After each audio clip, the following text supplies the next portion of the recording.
Yeah, well, I think that, what would I say? I would say that when somebody has HIV, okay, um, you are offered medication to take. You take a tablet daily for the rest of your life. Um, and then you're good to go. You can't transmit HIV. You take this tablet, one tablet, every day, and you can't transmit HIV. You can't. So therefore, the stigmatization of HIV is all in the mind. It's all about that judgment. Because if somebody has, I don't know, like diabetes or cholesterol or, something like that, or high blood pressure, they take a tablet once a day, for a long period of time. But there's no stigmatization towards that, really, is there? People don't No. say, "Oh, I'm not There's going to more date you." compassion. There's Yeah, compassion. Like, oh, you have to yeah, take a tablet. That sucks. Let's make sure you get your tablet. Let's yeah, make sure tablets are cheap. Because that's something I yeah, wanted to ask you, right? Like, you can take the tablet, but is that accessible to everybody? yeah. It is accessible. Well, from where I'm from England. From London, so the medication is very accessible. And I feel that if people understood that you can't transmit HIV, especially once you're on medication. But I don't know if people actually understand that. I think that in the 1980s, there was a lot of publicity around HIV, and the publicity was around death and AIDS. Around that time, it was pretty tough. But we're not in that period anymore. People can Yeah. live a really healthy life with HIV. In fact, even more healthier because you get tested on a regular basis, tested to make sure everything's going okay and your medication is working well. And therefore you get tested for things to make sure that your health and your immune system is at a good stage. So I think once someone can get over that fact, that they've got something called HIV, life is pretty cool. It can be pretty normal. But what's difficult is the stigma. It's about what people think about it, what people say about it, the fact that um, it shines the light on the fact that someone's had sex, Yeah.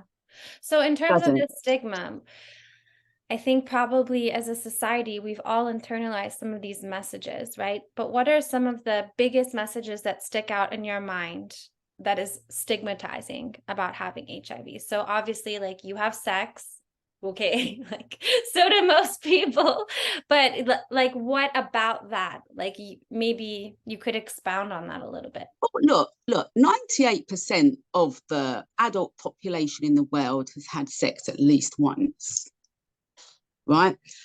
I think that with HIV, it was linked to the gay community. And historically, the gay community were condemned Yeah. because, they were gay. And so HIV was linked to that. Um, and then it was also a link to people who injected Drugs. drugs. So people that shared needles, and that was a no-no in society. And so therefore you get a lot of heterosexual men. And my heart goes out to heterosexual men who have HIV because, and that they've got that added pressure of, oh, how did you get HIV? So Yeah, it's that it's the judgment. And who cares judgment. anyway? Like none of your fucking business. I don't know. Absolutely. So it's the judgment around someone that may have taken drugs, the judgment about being gay, the judgment about having sex, all these judgments. And it's just, I'm just really over it. I'm Mm. really like over it, you know? So what are some of the worst things that have been said to you in terms of judgments or stigmas? Well, well, I've been well, I am a firm believer, Emily, in that you create your own reality. Hmm. So I have created a reality around me where everything is absolutely great. And I've never really had any negative comment regarding HIV directly to me, like directly.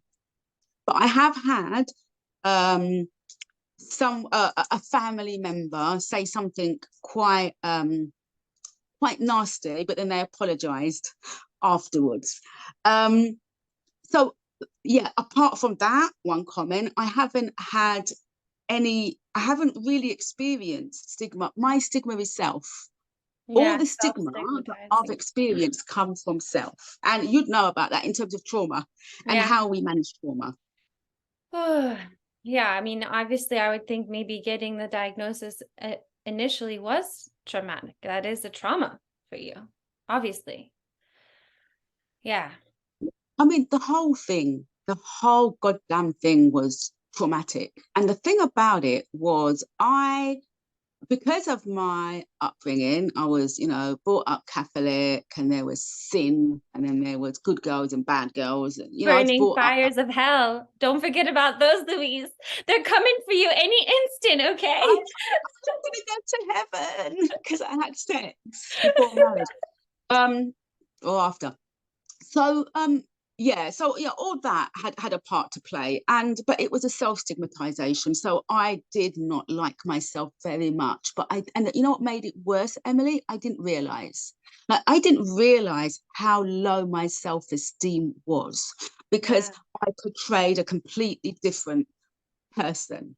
But deep down, I was losing parts of myself, and it was not very good, and it wasn't very healthy. And what I used to do a lot was smoke a lot, and I would drink a lot. And Yeah. then when you drink, you're happy and everything's great. And You then you don't have to forget. really think. Do you know what I mean? You know, I do. I do know what you mean. So my stigma was predominantly self stigma. And then when I figured out through yoga, through therapy, through mindfulness, through breathing, and through all this good stuff, when I realized that actually I need to start learning to love myself. I remember the first time I'd done mirror work, I found it really hard to look in the mirror and say, I love you. You are a brave woman. I cannot do mirror work. Like it Yeah. is my nemesis. I don't know if Yeah. I'll ever get there. I'll try, but I don't know. Well, I started doing mirror work before I understood what mirror work was. When I used to go for job interviews, just before the job, and I always say this to people, just before the job interview, if there's a toilet handy, a bathroom, as Americans would say, go to the bathroom, go to the toilet, look in the mirror and say, you got this, girl, well done, you're amazing, you deserve to be here, relax, give it your best, just breathe and go for it. What I So, think yeah. is really interesting here, and I think important, right, is so this self-shame, this self-stigma, um, if you think about it from like a psychoneuroendocrine immunology perspective, or like from the whole person perspective, it's been shown in studies that if you have this really negative self-view, this self-hatred, self-shame, eventually your body can start attacking itself. It can activate your immune system. So in terms of HIV, this could actually be dangerous for you, right? To have this kind of internal dialogue going on. I don't know. You are absolutely spot on. Yeah. So it's more than just, oh, be nice to yourself. It's like this is a physical issue that could manifest for you from the inside out. You're just spot on. No, absolutely. And it's interesting to know that there are studies. I'll have to talk to you after this to understand that a bit more, because I think with HIV, it kind of eats away at you if you don't kind of tackle it head on. Dissociation, that's something that I'm that's my new kind of topic at the moment. Oh, I'm here And for you if you want to talk about yeah. So let's talk about an example of disassociation. Is that when I mean, there's spiritual bypassing, it. which is where, like, oh my God, I love everybody and I don't hate no one and I don't dislike no one. No, And the although, worst is like, this is happening to me for a reason. God is teaching me a lesson right now. Like, it's cool if you want to find meaning in suffering or like transform pain into purpose. consciously as a decision, but it is not cool when you have a serious problem happening for someone to be like, this is happening for a reason. Yeah. Yeah, no, absolutely, because I've got to be careful what I was going to say, but you know, like with spiritual bypass, and it's just like someone's just called you an ugly CUNT, and you're like, oh my God, I'm going to send you love, you know, because I'm so spiritual. You know, Um, I did the vagina monologues. I did the CUNT one year, yeah, and I would recommend if to just like reclaim that word and all the good things that it could be. yeah, Sidebar. absolutely. I mean, so, but with dissociation, in a way, I think you'll have to kind of, you've done a little bit more work on dissociation, more than me. But for what I understand, it's like there's a situation that arises and you kind of ignore it because you can't deal with it. So you disassociate with how you're feeling. Is that right? Yeah. Well, first of all, there's a huge spectrum of dissociation, right? Like even when you zone out while you're driving or you have like a little daydream, that's dissociation. And then it can go all the way up to like dissociative identity disorder, where you have like amnesia as you Yeah, kind of shift in between different parts of you, different yeah, parts of you coming to the front. So there's a lot of range and all kinds of things in the middle. So you could have like derealization when you don't know if like this is real, the world, yeah, depersonalization where you don't know if you're real or you're who you think you are. Then you can just kind of tune out, zone out. Maybe you're watching Law and Order for like 6 hours. That's a kind of a dissociation. So yeah, it can happen from an event that either triggers a memory or an actual stressful event that then triggers you into it. It could also just start to be an escape more and more. Like my therapist says it's a superpower that you usually develop as a skill when you're younger. And that there shouldn't be stigma or shame around that because it's your body trying to protect you, basically. that's it. Because what my therapist is, your therapist and my therapist, right? They could My be therapist, friends. yeah. He talks about like it's a bit of like a fight or flight. So similar to what your therapist was saying about, it's just the way that we kind of cope with things from a young age. And Yeah. but yeah, yeah, So you had that a little bit when someone called you something mean. yeah, Yeah. yeah. I kind of said, oh, okay, if that's how you feel. And then I thought, no, I'm going to have to say something. And so I did. And I said, that made me feel quite sad. And yeah, that's as much as I said at that time. And then So the next day, no, yeah, they no, go ahead. apologized. So what happened? Give us the catharsis. Yeah, no, I was just saying that we had a discussion and they said something that was quite derogatory to me. And then the next day they apologized. But when it was happening, I felt I dissociated. Like, because Yeah. I was like, okay, well, if that's what you think. But I didn't feel Yeah, you kind of what, inhabited a persona that you thought you needed to have to get by through the situation to keep yourself yeah, safe. It's probably yeah, something that you've been doing a lot through your life, when someone is attacking yeah, you agree yeah, and you smile and it yeah. stops. Yeah, because what I didn't want to do, to be honest, was the next day think about it and say I should have said this and I And you should have get said that. mad. You're like, and you Yeah, kind of played in your mind, like, and actually I said this, and she was like, and I do that too. so I want to ask you actually, I'm not sure how much time we've got, but I wanted to talk to you about this. Like yoga. So I've been doing weight training recently. I wanted to kind of I wanted to, try some weight training. And I've got a trainer, and the trainer was saying to me that, feel your muscles, like feel them when you're, like lifting the weights, like feel it. And it really reminded me of yoga. Like Yeah, when like you're that doing yoga, connection. yeah, that Yeah. connection. And that's just such an interesting journey to connect. Yeah. The interoception, like the connection with parts of your body, that somatic awareness. I think you have a great weight trainer because not all of them will say that. They mostly say, push through it. Come on, go. And that's where weight training can be dangerous. But kind of getting this like what I would call trauma-informed weightlifting, which has just been a new type of weightlifting I've been seeing coming out of the Justice Resource Institute in Boston. The same Yeah. people that do trauma-sensitive yoga, they start to do trauma-informed weightlifting. And it's all like this, where you're using that as a way to kind of tap into feeling in your body, and really isolating places that you never really thought about before, but you can notice them when you're doing like an exercise.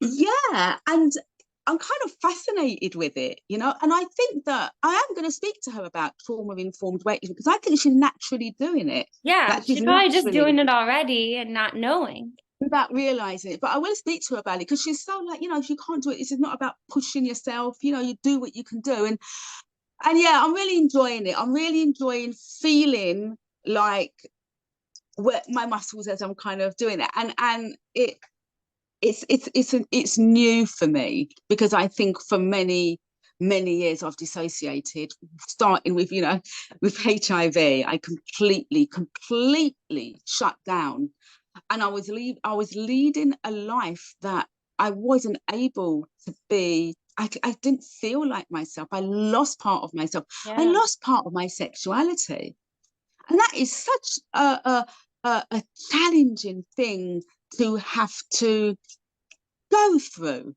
you know. Oh, yeah. I was talking to my mum recently, and I said to my mum, there's no one that taught you. So I said, your mum taught you how to be like a woman, or you learned from her.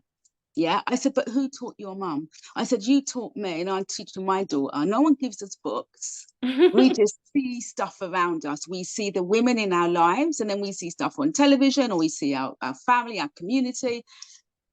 But you know, we have to navigate. And when you think of this misogynistic kind of framework that's there in society, you know, the whole conversation about sex is, I think, quite timely. You know, I think it's used as a weapon to kind of box people in. You know, if two men want to have sex, well, so be it. You know, if two women are, you know, it's not my None of my business. business. That's how I see. Like, as long as everyone's consenting, I don't really care what's going on. And you know what I think as well? I think if people are condemning people for anything, you know, for the fact they've got HIV, for the fact that they're having same-sex partners, you know, what is it about themselves that they're seeing that they're kind of reflecting? That's the way that I see it. So if there's I anyone think out they're there like that, jealous. That's what I always think. Either you want to be doing it, you're mad that you can't, or you are mad about something else that you're not letting yourself do because of society, and you're pissed that those people don't care and they're doing it and, anyway. and you know what as well, I think that as a society, I think many of us find it quite challenging to be vulnerable, to be open, and to be honest. Not me or you anymore, because we're on that I don't kind of know, it's like a journey. daily thing, but yeah, it is easier now. But I think also sometimes people get angry because they've been bequeathed like a worldview that says that's no. And that worldview makes them feel grounded and stable. And so when they see someone deviating from that and still being happy and still seeming grounded and stable, they're like, oh, is my worldview real? This is what kind of Yeah, tethers me to the ground. This is what makes me not think about all those existential questions like what happens when I die? Or what does this yeah, mean? You know, yeah. and they find so much purpose in that they just can't have anyone going outside of it.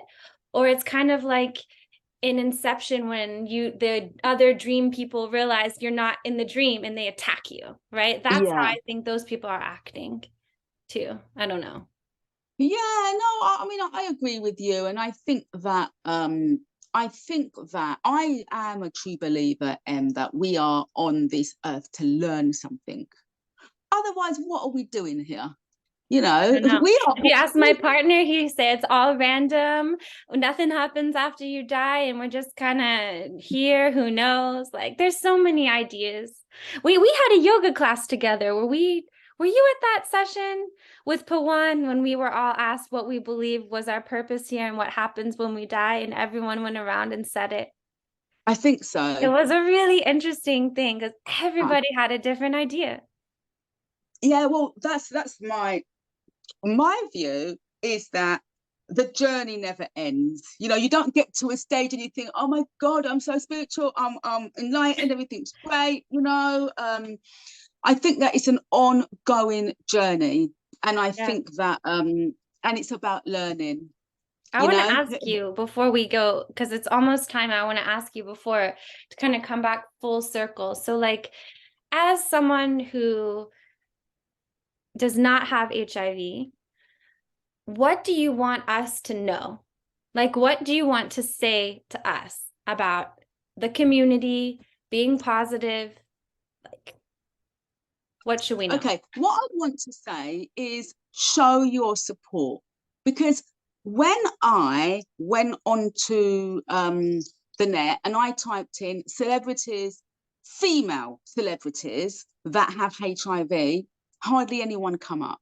Hmm. You know, you've got Magic Johnson and Charlie Sheen, Yeah. and apart from those two, I don't see anyone else. But if you ask about cancer, you've got Angelina Jolie and you've got all sorts of people. So I think what I would really like people watching this who do not have HIV, or in fact, if they do, to kind of talk about it more, spread the word, show your support. I kind of feel it needs to be normalized a little bit more, as in it should be such a taboo thing.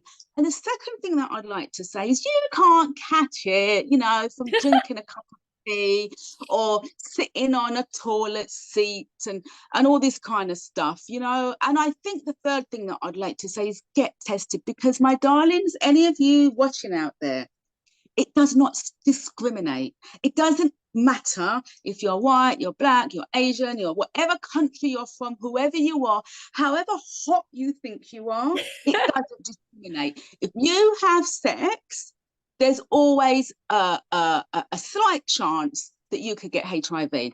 Now, the last thing that I'd say is if you have unprotected sex or the condom split or anything like that, you can go, number one, you can get the morning after pill if that's what you want to do. And the second thing is you can get something called PEP, which is post-exposure. So in case, it kind of reduces the risk. getting HIV. Yeah, of getting HIV. So those are the two things. It's not I just like didn't the know morning about after that. pill. What's it Yeah, called? it's called PEP. Yeah, PEP. yeah, it's called PEP. So Okay. it's post-exposure. So yeah, and the last thing that I'll say is people living, it's so important to get tested. You know, it's so important to get tested. We get our eyes tested, we get our teeth tested. Women, we get the smear test. Men, they get Yeah. the Get the prostate, mammogram, everything. mammogram.